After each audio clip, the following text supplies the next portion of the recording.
मुलं देखील आपल्याला कधी कधी असं सरप्राईज देतात. तर स्वराने देखील तिच्या पप्पांना असं सरप्राईज गिफ्ट दिलं होतं. काय दिलं होतं ते पुढे ब्लॉगमध्ये सांगतेच. त्या अगोदर त्यांच्या पोटामध्ये दुखत होतं, तर डॉक्टरने सोनोग्राफी करायला सांगितली होती. तर अपॉइंटमेंट घेतली होती, तिकडे आलो. त्याच्यानंतर सोनोग्राफी केली आणि घरी आल्याच्यानंतर स्वराज देखील आला होता.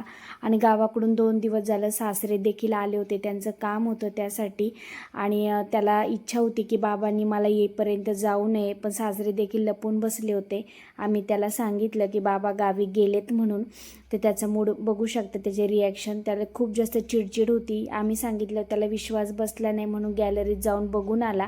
अचानक समोरून किचनमधून सासरे येताना दिसले. ते बघून त्याला खरंच खूप आनंद झाला आणि डायरेक्ट जाऊन बाबांना बिलगला. आणि त्याच्या बाबांचा देखील त्याच्यावर तेवढा जीव आहे. आणि त्याच्यानंतर सासरे गावी गेले आणि आता संध्याकाळच्या स्वयंपाकाला इथं लागले.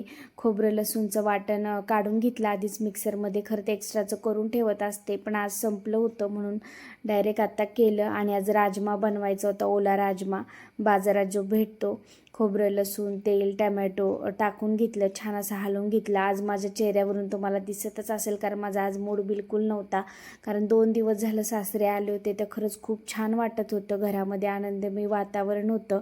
इतर वेळेस आम्ही चौघच असतो, पण सासरे आले की घरामध्ये असं घर भरल्यासारखं वाटतं. छान गप्पा वगैरे उशिरापर्यंत, इकडच्या तिकडच्या गावाकडच्या.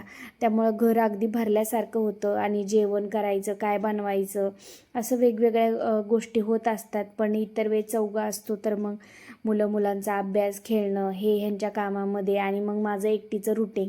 त्यामुळे थोडंसं बोरिंग व्हायला होतं, मन लागत नाही. पण काय करणार, कोण कोणासाठी किती दिवस थांबणार. तर सासरे गेले. त्याच्यानंतर म्हटलं चला संध्याकाळच्या स्वयंपाकाला लागले. राजम्याची भाजी केली मस्त असं, आणि आता शेंगदाण्याचा कूट वगैरे टाकून घेतला. आणि ज्वारीची भाकर किंवा बाजरीच्या भाकरीबरोबर भाजी खरंच खूप छान लागते. ते इथं ज्वारीच्या भाकरी टाकायचंच काम चाललं होतं.